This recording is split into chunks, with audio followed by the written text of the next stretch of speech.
ಎಲ್ರಿಗೂ ನಮಸ್ಕಾರ ಸ್ನೇಹಿತರೆ. ನಾನು ನಿಮ್ಮ ಪ್ರೀತಿಯ ಕೆ ಗಂಗಾಧರ ಮಾಸ್ಟರ್. ನನ್ನ ಈ ಹಿಂದಿನ 2 ವಿಡಿಯೋಗಳಲ್ಲಿ 2017ನೇ ಇಸ್ವಿನಲ್ಲಿ ಆದಂತಹ GPSTR ಪರೀಕ್ಷೆಯ ಒಂದು ಪ್ರಶ್ನೆಯನ್ನ ಚರ್ಚೆ ಮಾಡ್ತಾ ಇದ್ವಿ. ಅದರ ಮುಂದುವರೆದ ಭಾಗವನ್ನ ನಾನೀಗ ಈ ವಿಡಿಯೋದಲ್ಲಿ ತಮ್ಮೊಂದಿಗೆ ಚರ್ಚೆ ಮಾಡ್ತಾ ಇದ್ದೀನಿ. ಡಿಫ್ಯೂಷನ್ ಬಗ್ಗೆ ನಾವು ಮಾತಾಡಿದ್ವಿ. ವಿಸರಣೆ ಅಥವಾ ಪ್ರಸರಣ ಅಥವಾ ಡಿಫ್ಯೂಷನ್ ಬಗ್ಗೆ ಮಾತಾಡಿದ್ವಿ. ಈಗ ಅಭಿಸರಣೆಯ ಕುರಿತು ಮಾತಾಡುವಂತ ವಿಡಿಯೋ ಇದಾಗಿದೆ. ಅದಕ್ಕೆ ಮುಂಚೆ ಇವತ್ತು ರಥಸಪ್ತಮಿ, ಒಂದರ್ಥದಲ್ಲಿ ಸೂರ್ಯನಿಗೆ ಜನ್ಮದಿನ ಅಂತೀವಿ. ಹಾಗೆ ಸೂರ್ಯನ ಸಾರಥಿ ಉತ್ತರ ದಿಕ್ಕಿನ ಕಡೆಗೆ ತನ್ನ ಪಥವನ್ನು ಬದಲಾಯಿಸ್ತಾನೆ, ಹಾಗಾಗಿ ರಥಸಪ್ತಮಿ ಅಂತ ಓದ್ತೀವಿ. ಪ್ರಕೃತಿಗೊಂದು ಚೈತನ್ಯ ಇವತ್ತಿನ ನಂತರ ಸಿಕ್ಕತ್ತೆ. ಹಾಗೆ ನಿಮ್ಮ ಜೀವನದಲ್ಲೂ ಕೂಡ ಒಂದು ಬದಲಾದಂತ ಚೈತನ್ಯ ಒಳಿತನ ಮಾಡಲಿ ಅಂತ ಆಶಿಸ್ತಾ, ಇಲ್ಲಿದೆ ಪ್ರಶ್ನೆ. GPSTR ಪರೀಕ್ಷೆ 2017ರ ಪ್ರಶ್ನೆ. ನಾವು ಪಾಯಿಂಟ್ ನಂಬರ್ 3 ವಿಸರಣೆಯನ್ನ ಮಾತಾಡಿದ್ವಿ. ಈಗ ಪಾಯಿಂಟ್ ನಂಬರ್ 1 ಅಲ್ಲಿರೋ ಅಭಿಸರಣೆಯನ್ನ ಮಾತಾಡೋ ಪ್ರಯತ್ನವನ್ನ ನಾನು ಮಾಡ್ತಾ ಇದ್ದೀನಿ. ಇನ್ನು ಈ ಹಿಂದೆ ಕೂಡ ನಾನು ಹೇಳಿದ್ದೆ, ನಾನು ಬರೆದಿರ್ತಕ್ಕಂಥ ಈ ಒಂದು ಪುಸ್ತಕ ಜೀವವಿಜ್ಞಾನ ಅನ್ನೋದು GPSTR ಜೀವಶಾಸ್ತ್ರಕ್ಕೆ ಸಂಬಂಧಪಟ್ಟಂತೆ ಅಥವಾ HSTR ಜೀವಶಾಸ್ತ್ರಕ್ಕೆ ಸಂಬಂಧಪಟ್ಟಂತೆ ಸಂಪೂರ್ಣ ಮಾಹಿತಿಯನ್ನು ಒಳಗೊಂಡಿರತಕ್ಕಂಥ ಒಂದು ಪುಸ್ತಕ. ನಿಮಗೆ ಸಾಕಷ್ಟು ಅನುಕೂಲ ಆಗುತ್ತೆ. ಹಾಗಾಗಿ ಪುಸ್ತಕವನ್ನು ಕೊಂಡು ಓದಿ ಅಂತ ಹೇಳ್ತಾ ಮತ್ತೊಮ್ಮೆ ನಿಮಗೆ ಸ್ವಾಗತವನ್ನು ಬಯಸ್ತಾ ಇದ್ದೀನಿ ಸ್ನೇಹಿತರೆ. ಪ್ರಶ್ನೆ ನೋಡ್ತಾ ಇದ್ದೀರಿ, ಮುಂದುವರಿಸಿಕೊಂಡು ಹೋಗೋಣ.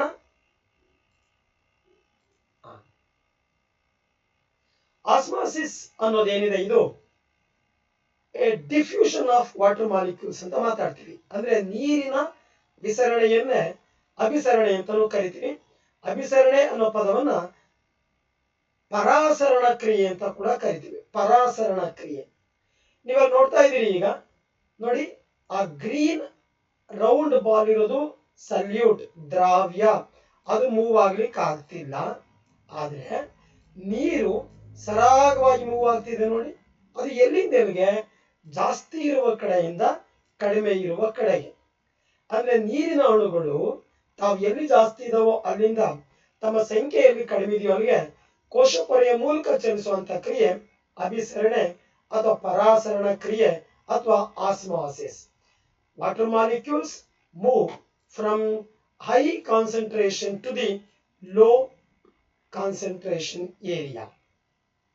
ಅಂದ್ರೆ ದ್ರಾವಕದ ಅಣುಗಳು nothing but solute and solvent ಅಂತ ಎರಡು ಪದ ಮಾತಾಡಿದ್ನಲ್ಲ, ಇಲ್ಲಿ ಸಾಲ್ವೆಂಟ್ ಮಾಲಿಕ್ಯೂಲ್ಸ್ ಇದೆಯಲ್ಲ, ಸಾಲ್ವೆಂಟ್ ಅಂದ್ರೆ ಕರಗಿಸಿಕೊಳ್ಳುವಂಥದ್ದು. ಈ ಸಾಲ್ವೆಂಟ್ ಮಾಲಿಕ್ಯೂಲ್ಸ್ ಎಲ್ಲಿ ಜಾಸ್ತಿ ಇರುತ್ತೋ ಅದು ದುರ್ಬಲ ದ್ರಾವಣ ಅಥವಾ ಡೈಲ್ಯೂಟ್ ಸೊಲ್ಯೂಷನ್. ಅಲ್ಲಿಂದ ಎಲ್ಲಿ ನೀರಿನ ಅಣುಗಳು ಕಡಿಮೆ ಇರ್ತದೋ ಅದು ಪ್ರಬಲ ಸಾರತೆಯ ದ್ರಾವಣ, ಅಲ್ಲಿಗೆ ಚಲಿಸುತ್ತೆ ನೀರು. ಇದನ್ನ ಗಮನಿಸ್ಬೇಕು ತಾವು.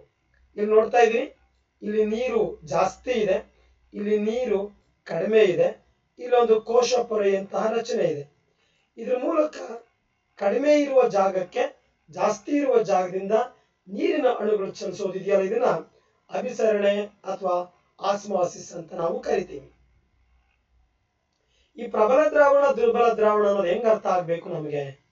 ಒಂದು ದ್ರಾವಣ ಅಂತ ತಗೊಂಡಾಗ ದ್ರಾವ್ಯ ಅಂದ್ರೆ ಸಲ್ಯೂಟ್, ದ್ರಾವಕ ಅಂದ್ರೆ ಸಾಲ್ವೆಂಟ್. ದ್ರಾವ್ಯ ಒಂದು ದ್ರಾವ್ಯ ಅಂದ್ರೆ ಕರಗುವಂಥದ್ದು, ಮಾರ್ಕ್ ಮಾಡಿದ್ದೀನಿ, ಕರಗುವಂಥದ್ದು ಸಲ್ಯೂಟ್. ಯಾವುದ್ರಲ್ಲಿ ವಿಲೀನವಾಗ್ತದೋ ಅದು ದ್ರಾವಕ, ಕರಗಿಸಿಕೊಳ್ಳುವಂಥದ್ದು. ಸೊ ದ್ರಾವ್ಯ ಒಂದು ದ್ರಾವಕದಲ್ಲಿ ವಿಲೀನವಾಗಿ ನಂತರ ಬರ್ತಕ್ಕಂಥದ್ದು ದ್ರಾವಣ. ಈ ದ್ರಾವಣದಲ್ಲಿ ದ್ರಾವ್ಯವೇ ಜಾಸ್ತಿ ಇದ್ದರೆ, ಅಂದ್ರೆ ವಿಲೀನವಾಗಿರುವ ವಸ್ತುವೇ ಜಾಸ್ತಿ ಇದ್ದು ದ್ರಾವಕ ಕಡಿಮೆ ಇದ್ದರೆ ಅದನ್ನ ಡೈಲ್ಯೂಟ್, ಈ ಪದ ಗಮನಿಸಿ, ಸಾರಯುತ ಕಾನ್ಸಂಟ್ರೇಟೆಡ್ ಸೊಲ್ಯೂಷನ್ ಅಂತ ಕರಿತೀವಿ. ಅಂದ್ರೆ ನೀರು ಕಡಿಮೆ ಇದೆ, ಕರಗಿರ್ತಕ್ಕಂಥ ವಸ್ತು ಜಾಸ್ತಿ ಇದೆ. ಪ್ರಬಲ ದ್ರಾವಣ, ಸಾರಯುತ ದ್ರಾವಣ, ಸಾರಯುಕ್ತ ದ್ರಾವಣ, ಕಾನ್ಸಂಟ್ರೇಟೆಡ್ ಸೊಲ್ಯೂಷನ್ ಅಂತ. ಇದಕ್ಕೆ ವಿರುದ್ಧ ಒಂದ್ ವೇಳೆ ನೀರೇ ಜಾಸ್ತಿ ಇದ್ದು ದ್ರಾವಕವೇ ಜಾಸ್ತಿ ಇದ್ದು ದ್ರಾವ್ಯ ಕಡಿಮೆ ಇದ್ರೆ ಅಂಥದ್ದು ದುರ್ಬಲ ದ್ರಾವಣ ಅಥವಾ ಡೈಲ್ಯೂಟ್ ಸೊಲ್ಯೂಷನ್ ಅಥವಾ ಸಾರರಿಕ್ತ ದ್ರಾವಣ ಅಂತ ಕರಿತೀವಿ. ಆದ್ರೆ ನಾವು ಮಾತಾಡ್ಲಿಕ್ಕೆ ಹೊರಟದ್ದು ಈಗ ನೀರು ಎಲ್ಲಿ ಜಾಸ್ತಿ ಇರುತ್ತೋ ಅದು ಡೈಲ್ಯೂಟ್ ಸೊಲ್ಯೂಷನ್, ನೀರು ಎಲ್ಲಿ ಕಡಿಮೆ ಇರುತ್ತೋ ಅದು ಕಾನ್ಸಂಟ್ರೇಟೆಡ್ ಸೊಲ್ಯೂಷನ್ ಅಂತ. ಹಾಗಾಗಿ ಇಲ್ಲಿ ಒಂದು ಆಯ್ಕೆಯನ್ನು ತಗೋತೀವಿ. ಹೈಪೋಟಾನಿಕ್ ಸೊಲ್ಯೂಷನ್ ಅಂತ ಇದೆ. ಯಾವುದು ಹೈಪೋಟಾನಿಕ್ ಸೊಲ್ಯೂಷನ್ ಅಂದ್ರೆ ಒಂದು ಕೋಶದ ಸುತ್ತ ಇರ್ತಕ್ಕಂಥ ಒಂದು ದ್ರಾವಣದ ಮಾಧ್ಯಮ ಇದೆಯಲ್ಲ, ಅಲ್ಲಿ ನೀರು ಜಾಸ್ತಿ ಇರ್ತದೆ, ನೀರಿನೊಳಗೆ ವಿಲೀನವಾಗಿರುವ ದ್ರಾವ್ಯ ಅಥವಾ ಲವಣ ಕಡಿಮೆ ಇರುತ್ತೆ.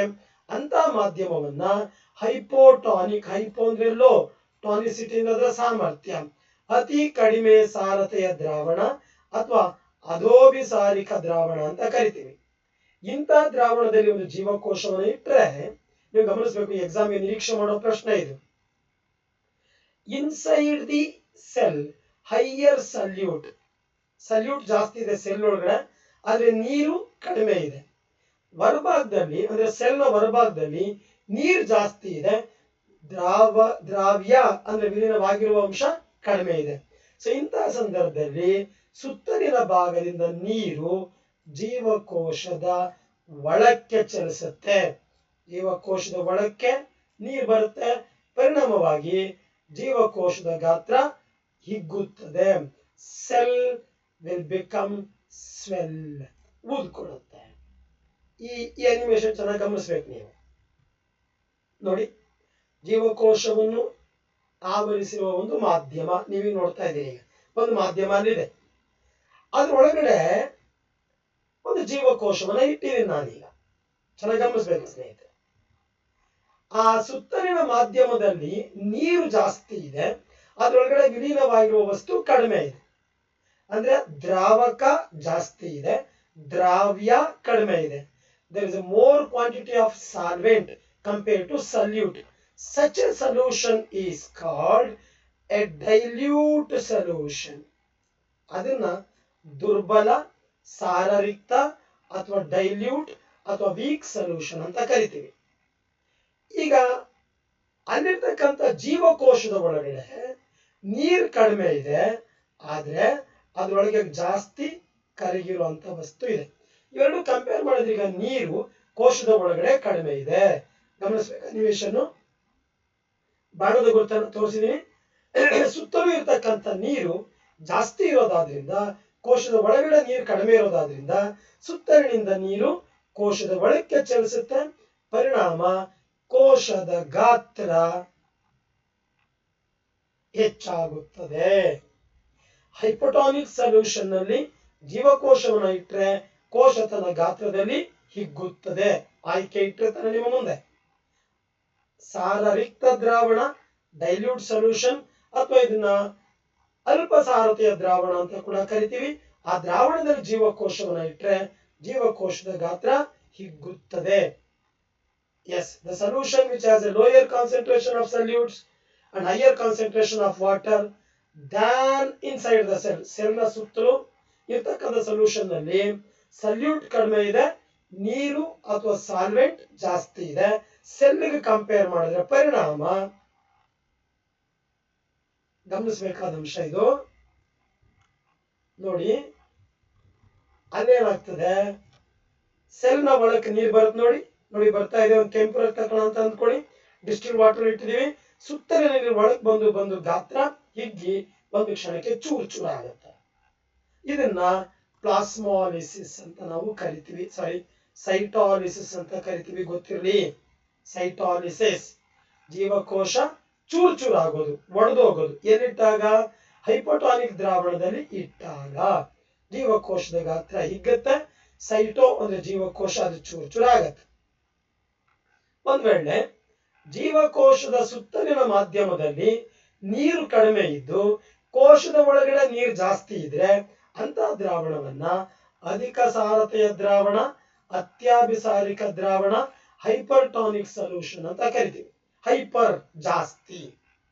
ಇಂತಹ ಸಂದರ್ಭದಲ್ಲಿ ಜೀವಕೋಶದ ಒಳಕ್ಕೆ ನೀರು ಬರಲ್ಲ, ಬದಲಾಗಿ ಜೀವಕೋಶದಿಂದ ಆಚೆಗೆ ನೀರು ಬರ್ತದೆ.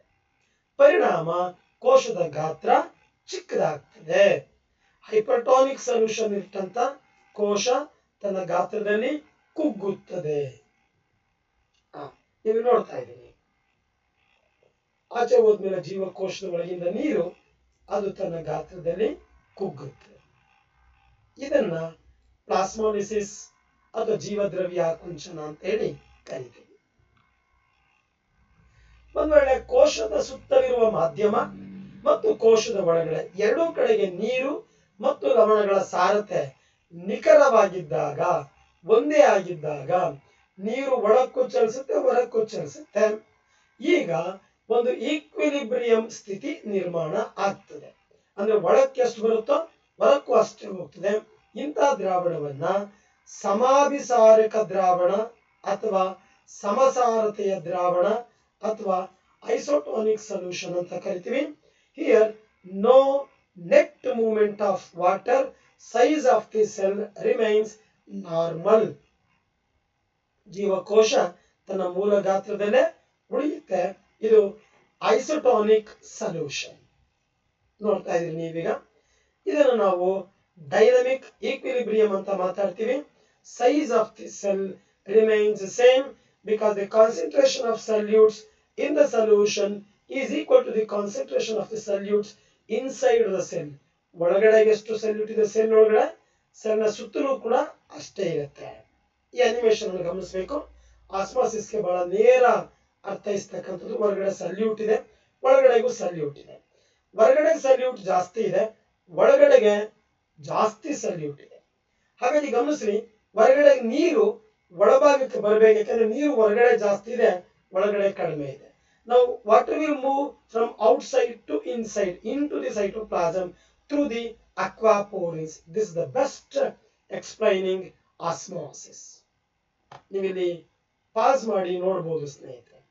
ಹೊರಗಡೆ ಸೆಲ್ ನ ಮೆಂಬ್ರೇನ್ ನ ಹೊರಗಡೆ ಸಲ್ಯೂಟ್ ಕಡಿಮೆ ಇದೆ, ವಾಟರ್ ಕಂಟೆಂಟ್ ಜಾಸ್ತಿ ಇದೆ. ನೀವು ಮೆನ್ಷನ್ ಆಗ್ತದೆ.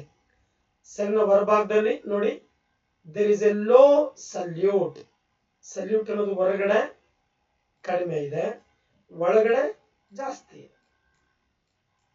ಅದೇ ನೀರು ಹೊರಗಡೆ ಜಾಸ್ತಿ ಇದೆ, ಒಳಗಡೆ ನೀರು ಕಡಿಮೆ ಇದೆ, ಲೋ ವಾಟರ್. ಹಾಗಾಗಿ ಹೊರಗಿನಿಂದ ನೀರು ಒಳಕ್ಕೆ ಬರುತ್ತೆ.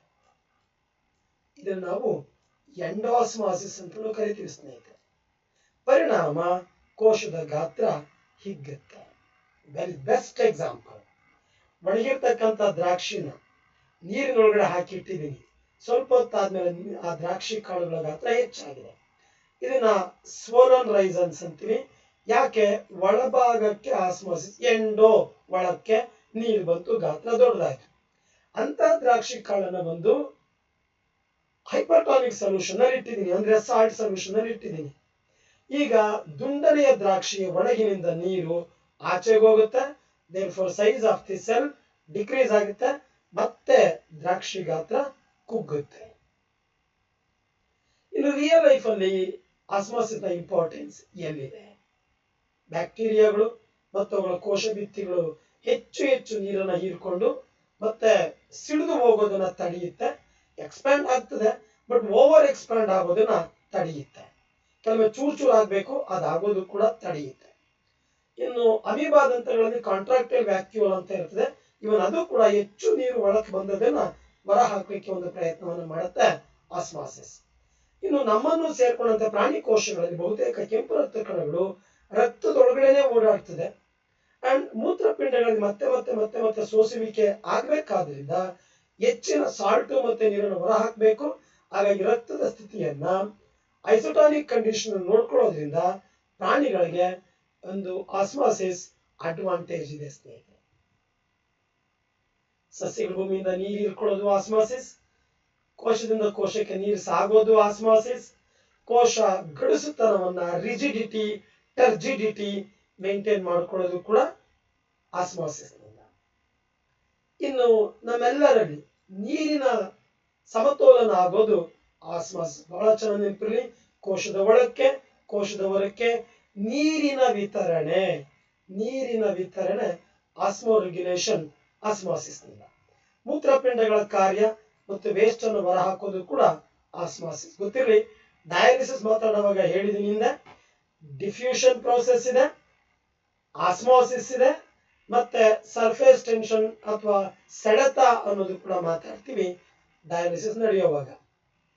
ಇನ್ನು ಜೀವಕೋಶಗಳ ಸಮಗ್ರತೆಯನ್ನು ಕಾಪಾಡುವಾಗ ಕೂಡ ಆಸ್ಮಾಸಿಸ್ ಬೇಕೇ ಬೇಕು. ವಿಶೇಷವಾಗಿ ಕೆಂಪು ರಕ್ತ ಕಣಗಳಿಗೆ ಇದು ತುಂಬಾನೇ ಅಗತ್ಯ ಆಸ್ಮಾಸಿಸ್.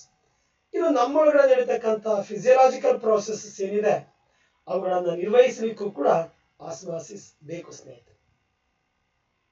ಜಲಚರ ಪ್ರಾಣಿಗಳು, ವಿಶೇಷವಾಗಿ ಮೀನುಗಳು, ಸಿಹಿ ನೀರಿನ ಮೀನುಗಳು, ಸಮುದ್ರದ ಮೀನುಗಳು ಆಸ್ಮಾಸಿಸ್ ಅನ್ನು ಆಧಾರವಾಗಿ ಇಟ್ಕೊಂಡೆ ಆ ಪರಿಸರಕ್ಕೆ ಹೊಂದಿಕೊಂಡು ಬದುಕಲಿಕ್ಕೆ ಸಾಧ್ಯ ಆಗ್ತಿದೆ.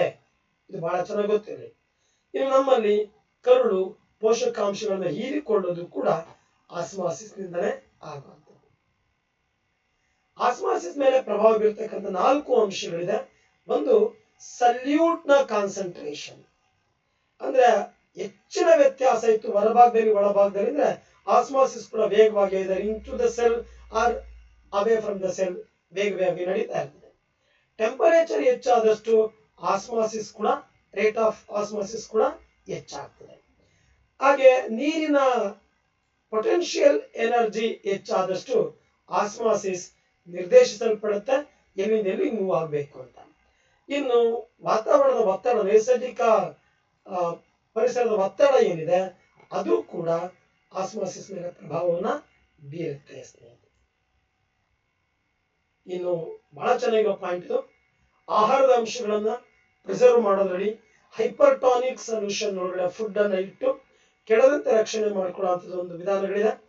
ಸಾಲ್ಟ್ ಜಾಸ್ತಿ ಇರ್ತಕ್ಕಂಥ ವಸ್ತುಗಳು, ಉಪ್ಪಿನಂಶ ಹೆಚ್ಚಿರ್ತಕ್ಕಂಥ ಪದಾರ್ಥಗಳು, ಉಪ್ಪಿನಕಾಯಿ, ಹಾಗೆ ಸಿಹಿ ಅಂಶ ಹೆಚ್ಚಿರ್ತಕ್ಕಂಥ ಪದಾರ್ಥಗಳು ತುಂಬಾ ಕಾಲ ಕೆಡದಂತೆ ಉಳಿಯೋದು ಕೂಡ ಹೈಪರ್ಟಾನಿಕ್ ಸೊಲ್ಯೂಷನ್ ನಲ್ಲಿ ಇಡೋದ್ರಿಂದ. ಜಿಗಣೆ ಮೇಲೆ ಉಪ್ಪು ಹಾಕಿದ್ರೆ, ಎರೆಹುಳುವಿನ ಮೇಲೆ ಉಪ್ಪು ಹಾಕಿದ್ರೆ ಅವು ಸತ್ತು ಹೋಗ್ತವೆ. ಇದಕ್ಕೆ ಆಸ್ಮಾಟಿಕ್ ಶಾಕ್ ಅಂತ ಕರಿತೀವಿ. ಇಲ್ಲೂ ಕೂಡ ಆಸ್ಮಾಸಿಸ್ ಅನ್ನು ನಾವು ಗಮನಿಸ್ತೀವಿ. ಡಿಹೈಡ್ರೇಷನ್ ಆಗುತ್ತೆ, ನೀರು ಕಳ್ಕೊಳ್ಳುತ್ತೆ. ಹಾಗಾಗಿ ಜಿಗಣೆ ಅಥವಾ ಲೀಚ್, ಅರ್ಥವರ್ಮ್ ಅಥವಾ ಎರೆಹುಳು ಸತ್ತೋಗ್ಬಿಡುತ್ತೆ ಅದ್ಮೇಲೆ ಉಪ್ಪನ್ನ ಹಾಕಿದ್ರೆ. ಹಾಗೆ ಎಲೆಗಳ ಮೇಲೆ ತೇವಾಂಶ ಇದ್ದಾಗ ಉಪ್ಪು ಅಥವಾ ಯೂರಿಯಾ ಬಿದ್ದರೂ ಕೂಡ ಎಲೆಗಳಲ್ಲಿ ರಂಧ್ರ ಆಗ್ತದೆ, ಡಿಹೈಡ್ರೇಷನ್ ಆಗಿ ಆಸ್ಮಾಟಿಕ್ ಸ್ಟ್ರೆಸ್ ಒಳಗಾಗ್ತದೆ. ಇನ್ನು ಸಮುದ್ರದ ನೀರು ಪ್ರವಾಹವಾದಾಗಲೂ ಕೂಡ ಗಿಡಗಳು ಸತ್ತು ಹೋಗ್ತವೆ. ಹಾಗೆ ಮಾಂಸವನ್ನ ತುಂಬಾ ದಿವಸ ಪ್ರಿಸರ್ವ್ ಮಾಡಲಿಕ್ಕೆ ಸಾಲ್ಟ್ ಅನ್ನು ಹಾಕಿ ಇಡ್ತೀವಿ. ಇವೆಲ್ಲವೂ ಡಿಹೈಡ್ರೇಷನ್ ನಡೆಸುವ ಮೂಲಕ ರಕ್ಷಣೆಯನ್ನ ಮಾಡ್ತೇವೆ. ಇನ್ನು ಜೀವದ್ರವ್ಯ ಆಕುಂಚನ ಅಂತ ಒಂದು ಕಾನ್ಸೆಪ್ಟ್ ಇದೆ ಸ್ನೇಹಿತರೆ. ಯಾವಾಗ ಹೈಪರ್ಟಾನಿಕ್ ಸೊಲ್ಯೂಷನ್ ಅಲ್ಲಿ ಸೇನನ್ನ ಇಡ್ತೀವಿ, ನಾವು ನೀರನ್ನ ಕಳ್ಕೋಬೇಕು. ನೀರನ್ನು ಕಳ್ಕೊಂಡು ಗಾತ್ರದಲ್ಲಿ ಕುಗ್ಗಬೇಕು. ಕುಗ್ತಾ ಇಡೀ ಕೋಶ ಭಿತ್ತಿ, ವಿಶೇಷವಾಗಿ ಇದು ಸಸ್ಯ ಕೋಶಗಳಿಗೆ ಸಂಬಂಧಪಟ್ಟಂತೆ ಕೋಶ ಭಿತ್ತಿ ಬಾರ್ಡರ್ ಇದೆ. ಒಳಭಾಗದಲ್ಲಿ ಕೋಶ ಪೊರೆ ಕುಗ್ತದೆ, ನೀರನ್ನು ಕಳ್ಕೊಂಡು. ಕೋಶ ದ್ರವ್ಯದಿಂದ ಆಚೆ ಹೋಗ್ತದೆ ನೀರು, ಕೋಶ ರಸದಿಂದ ಆಚೆ ಹೋಗ್ತದೆ, ಸೈಟೋಪ್ಲಾಸಮ್ ಇಂದ ಆಚೆ ಹೋಗ್ತದೆ. ಕೊನೆಗೆ ವ್ಯಾಕ್ಯೂಲ್ನಿಂದ ಕೂಡ ನೀರು ಆಚೆ ಹೋಗಿ ಗಾತ್ರ ಚಿಕ್ಕದಾಗ್ತದೆ. ಇದನ್ನ ಪ್ಲಾಸ್ಮಾಲಿಸಿಸ್ ಅಥವಾ ಜೀವ ದ್ರವ್ಯಾಕುಂಚನ ಅಂತ ನಾವು ಕರಿತೀವಿ ಸ್ನೇಹಿತರೆ. ಎಲ್ಲಿಟ್ಟಾಗ, ಈಗ ತಾನೇ ಹೇಳಿದೀನಿ, ಹೈಪರ್ಟಾನಿಕ್ ಸೊಲ್ಯೂಷನ್ ನಲ್ಲಿ ಇಟ್ಟಾಗ ಪ್ಲಾಸ್ಮಾಲಿಸಿಸ್ ಸಂಭವಿಸುತ್ತೆ. ಒಂದ್ ವೇಳೆ ಐಸೋಟಾನಿಕ್ ಸೊಲ್ಯೂಷನ್ ನಲ್ಲಿ ಇಟ್ಟರೆ ಸೆಲನ್ನ ಏನಾಗ್ತದೆ, ನೀರು ಹೊರಕ್ಕೆ ಬರ್ತದೆ, ಆದ್ರೆ ಬ್ಯಾಲೆನ್ಸ್ ಆಗ್ತದೆ. ಹೊರಕ್ಕೆ ಎಷ್ಟು ಹೋಗ್ತದೋ ಒಳಕ್ಕೂ ಅಷ್ಟೇ ಬರ್ತದೆ, ಈಕ್ವಿಲಿಬ್ರಿಯಂ ಸ್ಟೇಟ್ ಬರ್ತದೆ. ಇದರ ಪರಿಣಾಮ ಕೋಶ ಪೊರೆಯ ಒಳಭಾಗಕ್ಕೆ ನೀರು ತುಂಬಿ ಉಬ್ಬಿಕೊಂಡಾಗ ಜೀವಕೋಶ ಬ್ಯಾಲೆನ್ಸ್ಡ್ ಕಂಡೀಷನ್ ಬಂದಾಗ ರಸಸ್ಫೀತಿ ರಹಿತ ಸ್ಥಿತಿ ಅಂತ ಕರಿತೀವಿ, ಅಥವಾ ಫ್ಲಾಸಿಡಿಟಿ ಅಥವಾ ಫ್ಲಾಸಿಡ್ ಅಂತ ಹೇಳಿ ನಾವು ಕರಿತೀವಿ ಸ್ನೇಹಿತರೆ. ಈ ಫ್ಲಾಸಿಡ್ ಸ್ಟೇಟ್ ಬಂದಾಗ ನೀವು ಗಮನಿಸ್ತಾ ಇದ್ದೀರಿ, ಕೋಶ ಭಿತ್ತಿ ಸಮೇತ ಹಿಗ್ತದೆ. ಕೋಶ ಪೊರೆಯ ಒಳಭಾಗದಲ್ಲಿ ಒಂದು ಒತ್ತಡ ನಿರ್ಮಾಣವಾಗ್ತದೆ ಕೋಶ ಭಿತ್ತಿಗೆ ವಿರುದ್ಧವಾಗಿ. Against the cell wall a pressure is created within the cytoplasm and this pressure is called Turgor pressure. Turgor pressure. ಆದ್ರೆ ಬರ್ಸ್ಟ್ ಆಗಲ್ಲ ಸ್ನೇಹಿತರೆ, ಸೆಲ್ ಬರ್ಸ್ಟ್ ಆಗಲ್ಲ, ಆ ಒತ್ತಡ ಮ್ಯಾನೇಜ್ ಮಾಡ್ತಾ ಹೋಗ್ತದೆ. ಹಾಗಾಗಿ ಕಠಿಣವಾದ ಕೋಶ ಭಿತ್ತಿ ಮೇಲೆ ಉಂಟಾಗ್ತಕ್ಕಂಥ ಒತ್ತಡ, ಇದನ್ನ ಪ್ರೆಷರ್ ಪೊಟೆನ್ಷಿಯಲ್ ಅಂತ ಕೂಡ ನಾವು ಕರಿತೀವಿ. ಇದರ ಪರಿಣಾಮವಾಗಿ ಜೀವಕೋಶಗಳು ಎಕ್ಸ್ಪ್ಯಾಂಡ್ ಆಗ್ತದೆ ಮತ್ತು ಬೆಳೆಯುತ್ತೆ ಬಿಕಾಸ್ ಆಫ್ ಟರ್ಗರ್ ಪ್ರೆಷರ್. ಇನ್ನು ಟರ್ಜಿಡಿಟಿ ಅಂತ ಒಂದು ಪದ ಇದೆ. ಇದು ಯಾವಾಗ ಆಗ್ತದೆ, ನೀರನ್ನು ಒಳಕ್ಕೆ ಎಳ್ಕೊಂಡು ಸಂಪೂರ್ಣವಾಗಿ ಸಸ್ಯದ ಜೀವಕೋಶ ಉಬ್ಬಿಕೊಂಡಂತ ಸ್ಥಿತಿ. ಈಗ ನಾವು ಹೇಳ್ತೀವಿ ಸಸ್ಯ ಬಾಡಿಲ್ಲ, ತುಂಬಾನೇ ತನ್ನೊಳಗಡೆ ನೀರನ್ನ ಹೀರಿಕೊಂಡಿರ್ತದೆ. ಇದನ್ನ ನಾವು ಟರ್ಜಿಡಿಟಿ ಅಂತ ಕರಿತೀವಿ. ಇದ್ರ ಪರಿಣಾಮ ಜೀವಕೋಶಗಳು ಹಿಗ್ಗುತ್ತವೆ. ಅಷ್ಟೇ ಅಲ್ಲದೆ ಬೀಜ ಮೊಳಕೆ ಹೊಡೆದು ಮೇಲೆ ಬರಲಿಕ್ಕೆ ಕಾರಣ ಟರ್ಜಿಡಿಟಿ. ನೋಡಿ, ಪತ್ರರಂಧ್ರ ಸಹಜವಾಗಿ ಕೆಲಸ ಮಾಡಬೇಕು, ಎಲೆಗಳು ಬಾಡಿ ಹೋಗ್ಬಾರ್ದು, ಬೀಜಗಳು ಮೊಳಕೆ ಹೊಡೆದು ಮೇಲಕ್ಕೆ ಬರಬೇಕು. ಇದೆಲ್ಲದಕ್ಕೂ ಕಾರಣ ಟರ್ಜಿಡಿಟಿ.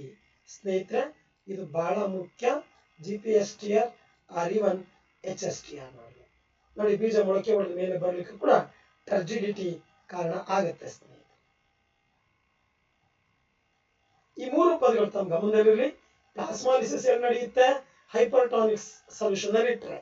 ಫ್ಲಾಸಿಡ್ ಯಾವಾಗ? ಐಸೋಟಾನಿಕ್ ಅಲ್ಲಿ ಇಟ್ಟರೆ. ಟರ್ಜಿಡಿಟಿ ಯಾವಾಗ? ಹೈಪೋ, ಇಲ್ಲಿ ಆರ್ ಬರಬಾರ್ದು, ಹೈಪೋಟಾನಿಕ್ ಸೊಲ್ಯೂಷನ್ ಅಲ್ಲಿ ಇಟ್ಟರೆ. ಧನ್ಯವಾದಗಳು ಸ್ನೇಹಿತರೆ. ಮುಂದಿನ ವಿಡಿಯೋದಲ್ಲಿ ಅಂತಃಸರಣ ಅಥವಾ ಇಂಬೈಬಿಷನ್, ಟ್ರಾನ್ಸ್ಪಿರೇಷನ್ ಅಥವಾ ಬಾಷ್ಪ ವಿಸರ್ಜನೆಯನ್ನು ಕುರಿತು ಮಾತಾಡೋಣ. ಮತ್ತೊಮ್ಮೆ ರಥಸಪ್ತಮಿಯ ಶುಭಾಶಯಗಳು ಸ್ನೇಹಿತರೆ. ಅದರ ಮುಂದಿನ ವಿಡಿಯೋ ಆದ ನಂತರ ಈ ಎಲ್ಲಾ ಕಾನ್ಸೆಪ್ಟ್ಗಳ PYQP ಕುರಿತಂತ ವಿಶ್ಲೇಷಣೆಯನ್ನು ನೋಡೋದನ್ನು ಮರಿಬೇಡಿ. ಮತ್ತೊಮ್ಮೆ ತಮ್ಮೆಲ್ಲರಿಗೂ ಧನ್ಯವಾದಗಳು ಸ್ನೇಹಿತರೆ. ನಮಸ್ತೆ.